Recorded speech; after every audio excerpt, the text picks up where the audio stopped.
Welcome to Environmental Law Explored, a podcast series, the podcast of the American Bar Association section of Environment, Energy, and Resources. SEER is a member organization whose mission is to foster the success of a diverse community of environmental, energy, and resources lawyers, advisors, law students, and decision makers, and provide a premier forum for the exchange of ideas and information. This is the Look Back at 50 Years of EPA, a limited podcast series where we interview practitioners in the development of environmental law and EPA. I'm here today with Roger Martella, who is a General Counsel with General Electric. Roger specifically over global environmental health and safety. Before that, he was in private practice at a major law firm. Before his time there, spent 10 plus years in governmental practice with EPA and DOJ, culminating in serving as the General Counsel of EPA.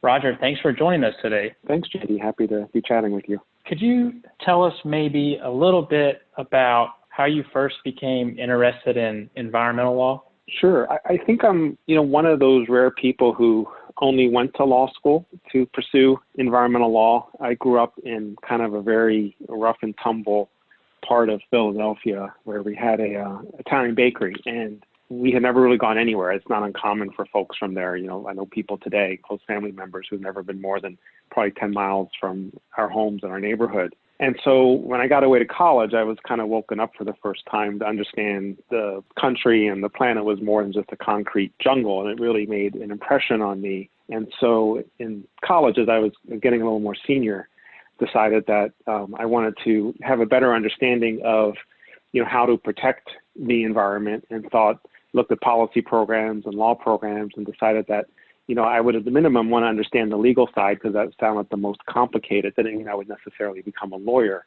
but I figured if I could understand environmental law, I could probably do policy and other things. And so my hope was I would somehow go to law school and then end up working in a government agency, doing something to protect some of these bigger landscapes I had seen while I was in college. So that was the reason I went to law school, and I've stuck with it ever since, despite, various times in my career getting a lot of pressure to go off and do other things, trying to stay very focused on it. Yeah, talk about staying focused on it. I'd say you've carved out quite a career focusing on environmental law. You kind of hinted that you were first drawn to policy aspects, or maybe learning the law so that you could influence policy. Was that sort of always your dream job, or did you tend to, once you'd experienced law school, maybe want to slide more towards enforcing existing law? Yeah, I just always really admired public service. There was something about the notion of working for the government, or any government, whether it be the federal government or the state government or local government, but thinking that I would, want to spend my life in the public sector, working on behalf of people and, other causes. So that was really, again, my sole reason I went to law school, and I'd always intended to have the opportunity, if I was lucky, to work in the government and hopefully stay in the government. I never had any bigger plans to kind of ever transition out or be part of the private sector.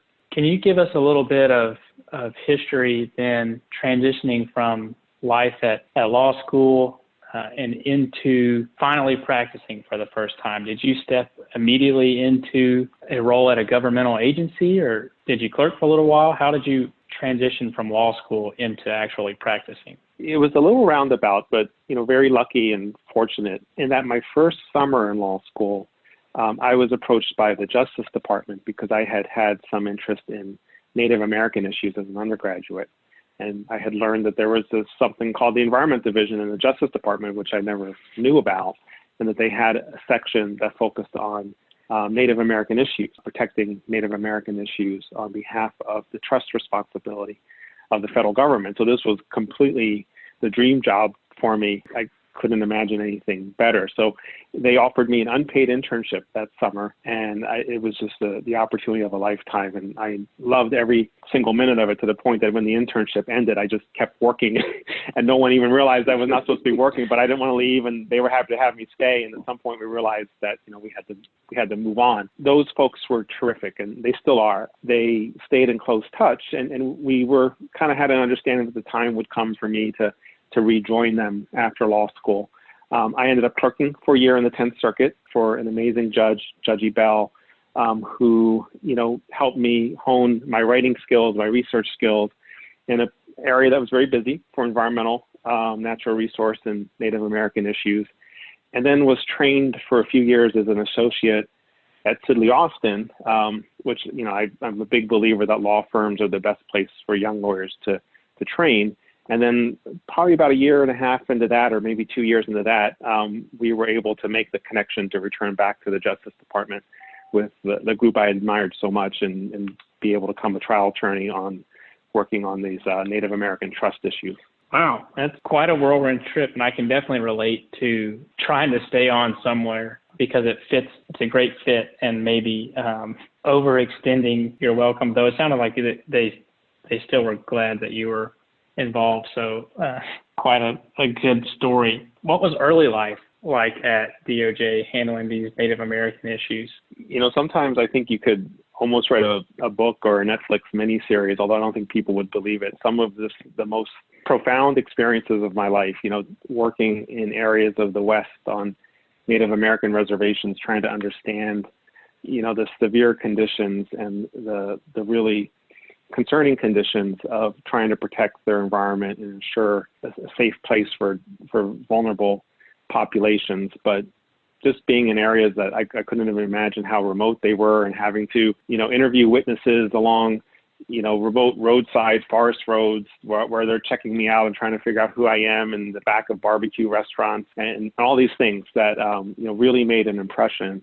And then taking that to the opportunity to, lead jury trials, at a very junior part of my career to help seek compensation for Native American tribes over lands that had been stolen from them hundreds of years ago, and those opportunities. So it really was probably the most interesting, fascinating, informative experience I could have had at that time. Well, talk about a transition too, as a kid growing up in Philly and not really being exposed to much that's outside of your immediate environment, to being transplanted thousands of miles away and being tasked right out of the box with building trust amongst vulnerable populations, like you said, and trying to advocate for people who historically have not been, no one has stood up for. And so what a foundation to start out your career, really fulfilling the dream that you talked about from the get-go, which was serving the public in whatever role you could. That kind of leads me into our next question. Our next topic is, seems like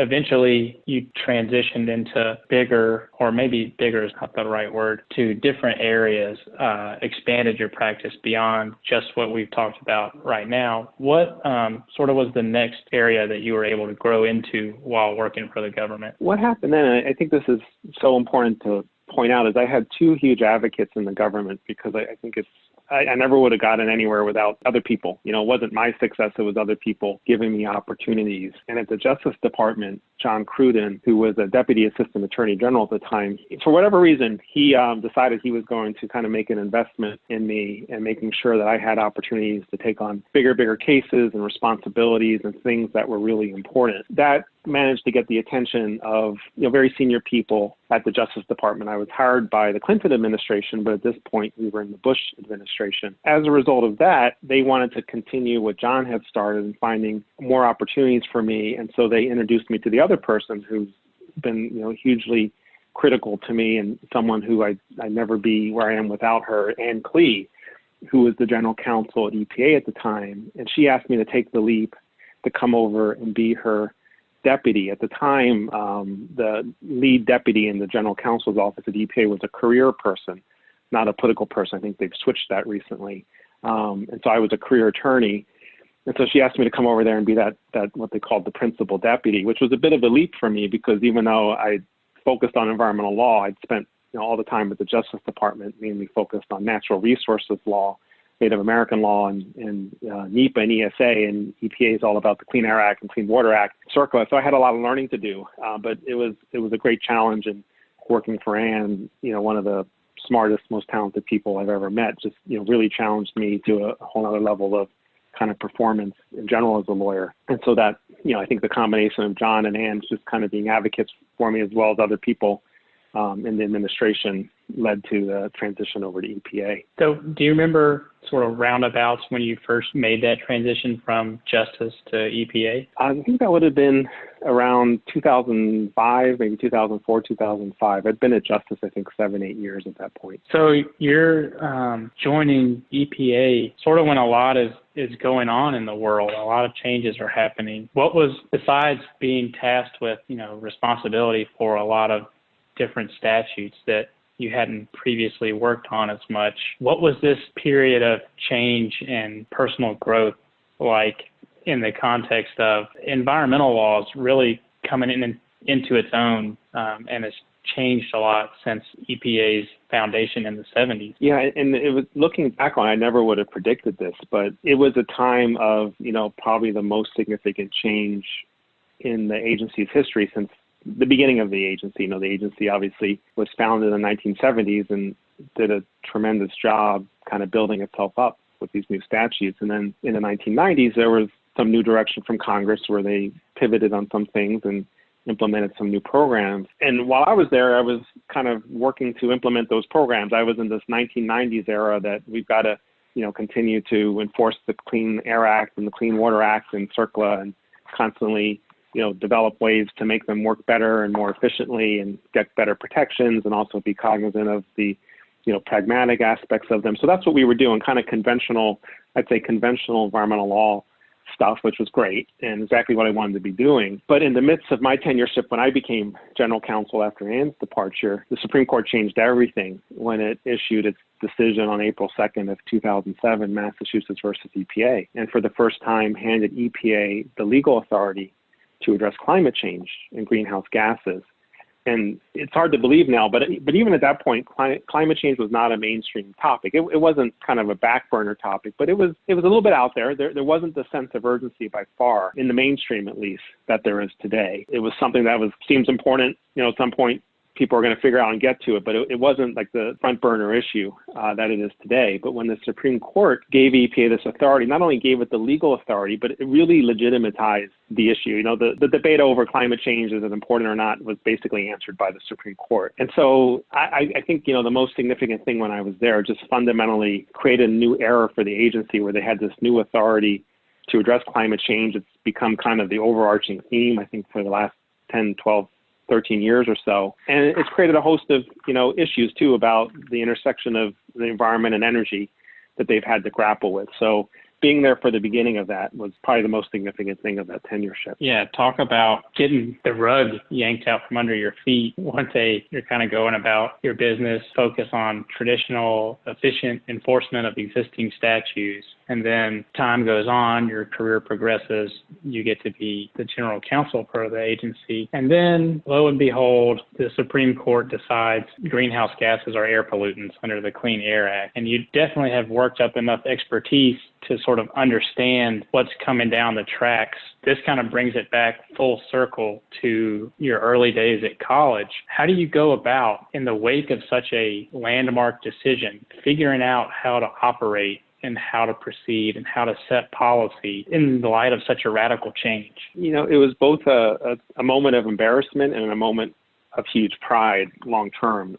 It was a moment of embarrassment because I think of everything I've done in my professional career, it's a time where I most kind of underestimated the outcomes. I've always been careful in my career to look at pros and cons and anticipate outcomes. And even if I thought I had the strongest case possible, be prepared for that downside scenario. If I think I'm going to win a case, I still have the press statement ready to go about what happens if I lose. This is the one time I didn't do that. And I guess, again, going back to the fact that, climate was not perhaps the front burner issue it is today, I was not anticipating that the Supreme Court was going to go the way that it did. And I wasn't prepared for it. And so, like you said, pull the rug out. That's exactly what happened. And I've learned, a valuable lesson from that it's never happened again. I'm always anticipating anything, but it came as a complete surprise. We got 2 Supreme Court decisions that day. Early in the morning, we had won a case called Duke Energy, which was a Clean Air Act enforcement case. So I was feeling really good that day on April 2nd for all of about 10 minutes about having won this big case in the Supreme Court. And then 10 minutes later, we got the news on Mass versus EPA, which again, I had not prepared anybody for, that possible decision. And that fundamentally changed everything. I was at the White House later that day explaining it to senior people, and this is where it became a source of pride. No one really paused on the fact that we hadn't given a lot of thought to this scenario. The direction, immediately my recommendation inside the agency from the White House was, this is the Supreme Court's decision. We are a rule of law country. And now we have to implement this decision, and we have to do it, and we're gonna make it work. So in a very short time, the career staff and the career lawyers at EPA, they felt passionately about this. This is something that I think probably the majority of EPA welcomed, and they felt passionately about implementing the direction of the decision. So they moved very quickly. We briefed the president on options, and the president announced in the Rose Garden not long after the decision that he was going to follow the decision. He was going to regulate greenhouse gases, and he was going to set standards for automobiles and implement the decision by having greenhouse gas regulations. And that was a testament to the hardworking staff and the lawyers at EPA to get that ready. Ultimately, as history will show, there was a bit of change in direction on that towards the end of the administration.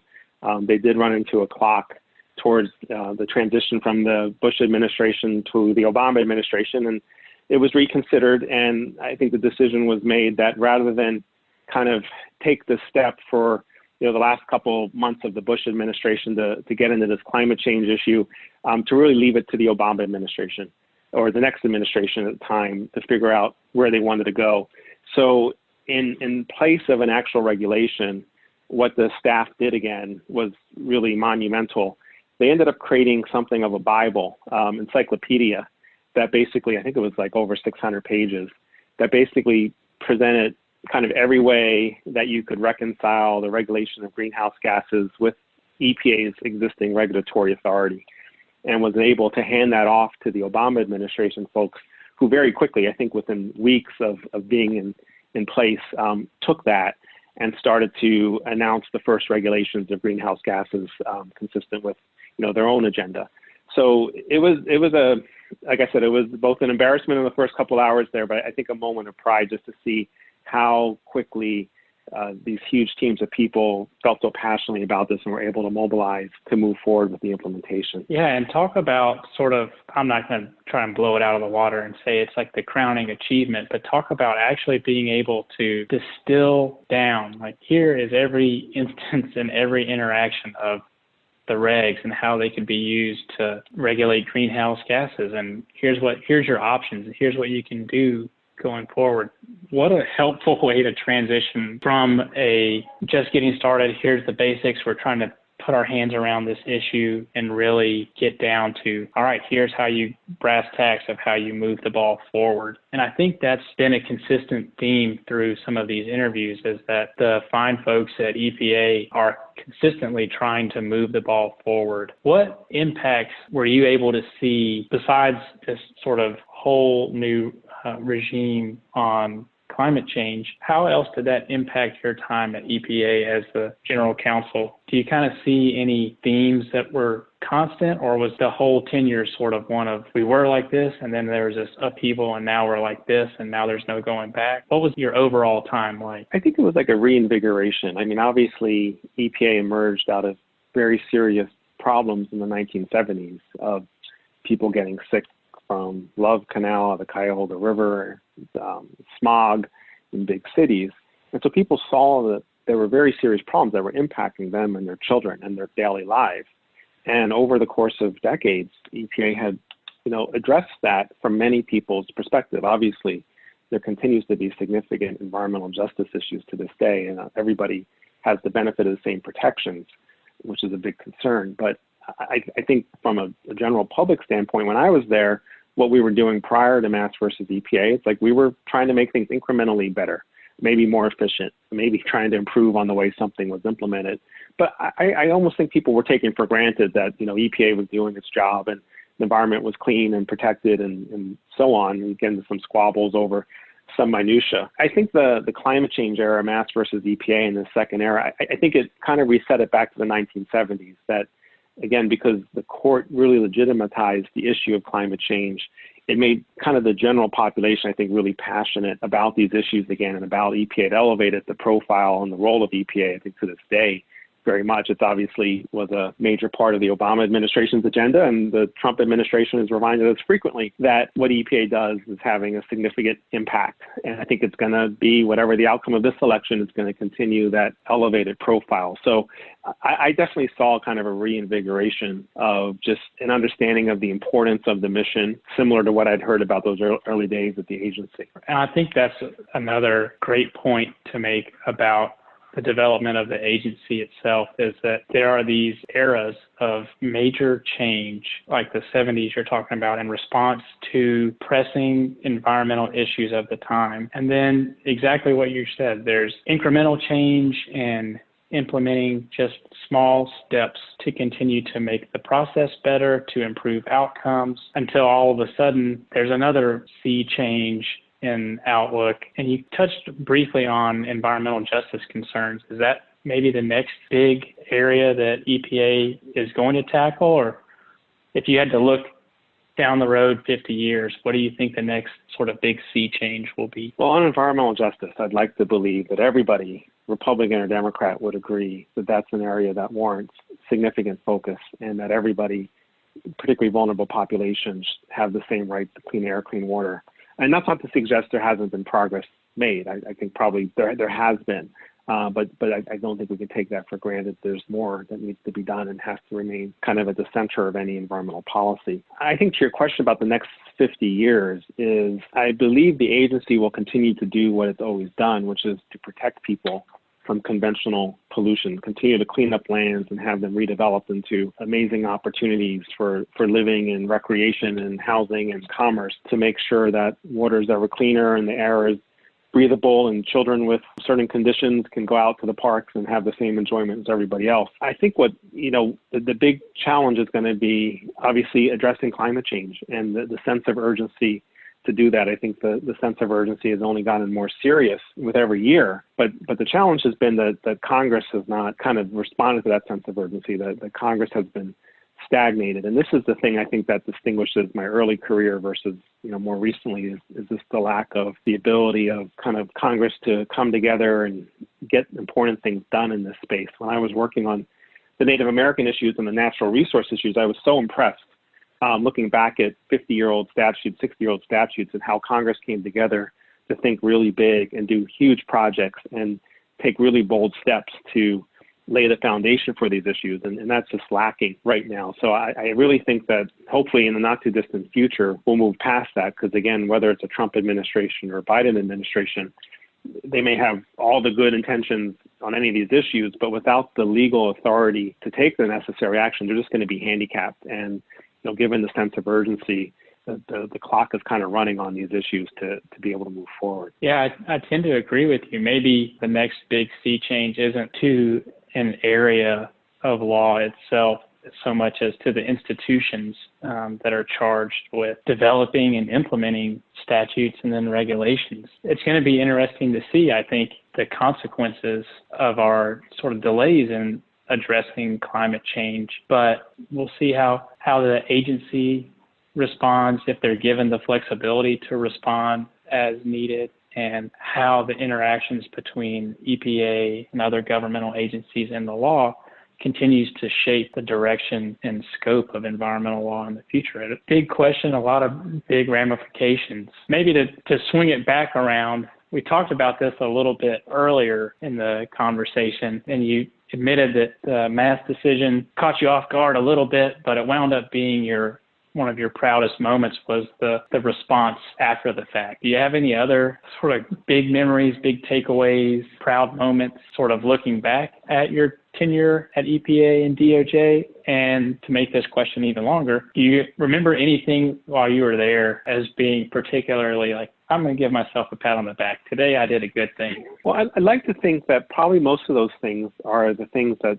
hopefully no one's ever heard of, right? The most important thing that I learned at the Justice Department, and this, I'll name a third person now who was hugely influential to me in my early days, a trial attorney named Hank Mashore, who was kind of more senior. He retired while I was at Justice Department, but he took me under his wings and taught me how to be a trial lawyer. And I was so nervous, going up to court and, having to argue motions and then jury trials and stuff. And he told me something that flipped a switch in me that has forever changed how I've approached being a lawyer and helped me infinitely. And I know other people have said this too. I don't know that he invented it, but he's the first person who I've heard this from. And he said, Roger, you got to remember, it's not about you. And that has really been kind of my guiding path on my career, is whether I was at the Justice Department or EPA or private practice, that it's not about me. That's not what we choose to do as lawyers. It's about our clients and getting the best outcomes for them. So when you can separate those two things and put your ego aside and not care if someone's judging you because you said or stuttered or maybe had to take a little longer to think of the next questions, what you really care about is, are you driving the best outcomes? It just fundamentally changes everything. So I'm proud. I'll brag a little bit about the fact when I was at Justice, I never lost a case. And at EPA, we just fixed a lot of things for people. We listened to people. We met with everybody who wanted to meet with us. We heard what everybody had to say. And we always tried to find ways to kind of help address things, no matter who you were. And if we couldn't do it, we would tell you why, but we were going to work hard to kind of come up with some kind of creative thing. So we can talk about regulations and litigation and things, but I think what I'm most proud of is probably things that people, I may not even remember and people will never know about, but just like these opportunities we had to hear people out, hear about situations and kind of fix things along the way that hopefully made something better for somebody. And it's funny how those memories are the ones that stick with you, right? Like, yeah, you had 6 really important Supreme Court decisions that you were able to play a part in as a member of the agency and sort of to direct the agency. But the big things that really stick with you are the things that developed when you were a little kid in Philly, right? A desire to help people by protecting the environment that surrounds them. It's a great point to take away as we look back at the 50th anniversary of EPA, is the point that you just touched on. It's not about me. The agency is not tasked with glorifying the people that make up the agency, with shining the spotlight on how well the agency itself functions or how cool and intricate environmental law can be. The real task here is to ensure that the environment is safe and equally accessible to everyone that lives in this country and around the world. I think you could tell us a little bit, after having transitioned sort of out of life in government, did you notice any impacts on the world at large from your time and this monumental shift into actually combating climate change? Yeah, and as I mentioned, I'd always intended to be a public servant for my entire career, so I didn't kind of choose to transition to the private sector. That was never my goal. I never planned on it. I did it somewhat reluctantly, right? I think like many things, things work out for the best, even if you don't intend it that way, because it's really, I think if I'd spent my whole career in government, I would have had tunnel vision in terms of understanding, a limited perspective on things. And what I've come to appreciate, representing clients from a law firm,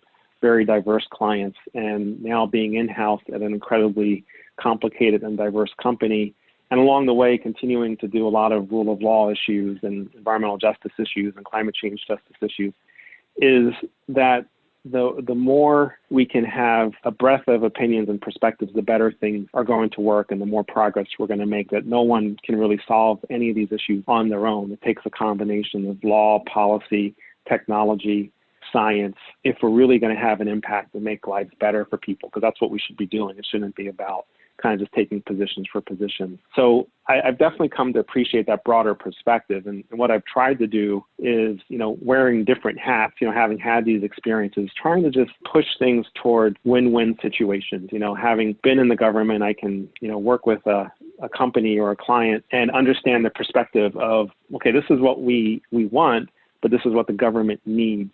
How can we balance those things in a way that's respectful of both of those opinions so that the government can also feel like they were helpful, but they also were able to maintain things that they really cared about, and it was constructive and positive, and it furthers a long-term relationship. So having that's what I love the most right now, is just kind of solving really complicated problems, really hard things. I love it when someone says, you can't fix this, and I go charging at it and trying to just bring that diversity of views together. That actually is a good point that we talked about in a previous interview with Chuck Elkins. Is he mentioned that in the early days of EPA, there weren't as many hard and fast regulations or procedures in place. So a lot of the times decisions were made by cooperating, just like you said, figuratively speaking, gathering all the stakeholders around a big circular table and letting all the different stakeholders, people involved, whether that's residents of a place that is built on contaminated soil or industry groups or non-governmental organizations, whoever it may be, gather together, get the information out on the table, and put the government in a situation where it can respond appropriately to eventually get us to these win-win situations that you're talking about. And so it's cool to see maybe that theme has carried along in the hearts and minds of the folks who've worked at EPA and administered these environmental laws for the past 50 years. And it's a great takeaway for the rest of us too, to remember it doesn't necessarily have to be an antagonistic process when you're litigating or working on a transaction that involves maybe diametrically opposed parties. There can be a way to meet in the middle and to appropriately address everyone's concerns. So thanks for reminding us of that and bringing that theme into this conversation. Are there any, do you have any other thoughts looking back, things you wish you could have done differently, or ideas for, if I had known this now, I wish we would have done it like this? I'm sure there's lots of that. You know, the thing that weighs on me is time, that I think a lot of times we can debate things for a long time, and then you look back and you realize time has kind of passed you by and the level of progress hasn't kept up. So that is the thing that, you know, I'm almost obsessed with at this point. If you've heard me give speeches in the last year or so, it's become kind of my rallying call, which is that we don't have the benefit of time, I think, as much as we used to on some of these issues. And I would rather see us make progress. I'd rather see us be pragmatic and make some steps in the right direction and create the foundation for bigger practice and something that builds and builds and builds, as opposed to trying to do too much at once that might be harder to implement or be subject to delays and protracted litigation, and you find years go by in the courts and you've lost that opportunity for time. So that's the one thing that I continue to, like I said, become obsessed with, and encouraging, you know, decision makers in this area that if they're talking about an issue, I guess this is maybe my corporate mindset now too, that I care about metrics and deliverables and deadlines. Like, okay, that was a good discussion. What are we going to do next? When are we going to do it? And what are we going to commit to do? And when's it going to get done? And what's next after that? I just feel like in this space, we have to bring some of that corporate mindset to, you know, setting metrics and deliverables and showing some progress and using that to build larger foundations, as opposed to kind of doing too much at once, which has never gone over too well in the specific area of environmental policy. Understood. I think the takeaway from that is the kid from Philly is still driving things. It's great to hear people talk about things, but at the end of the day, what does it matter if you don't get anything done? It's refreshing to hear that and to impliedly understand the challenges on all of us to continue to move the ball forward and ensure that something gets done before our time's up. Well, folks, I think that wraps up our discussion for today. The history of environmental law has been especially long. While the nation has seen 50 years of formal effort on these topics following the formation of the Environmental Protection Agency, the work of the folks who made environmental law what it is today are the stories that will inspire the work of the next 50 years. Roger has been gracious enough to share his story about his role at EPA and addressing climate change. What story will you tell? We hope you enjoyed today's episode. To learn more about our section, please visit our website at www.americanbar.org/enviro. Please check where you found us for future episodes. Thank you for listening.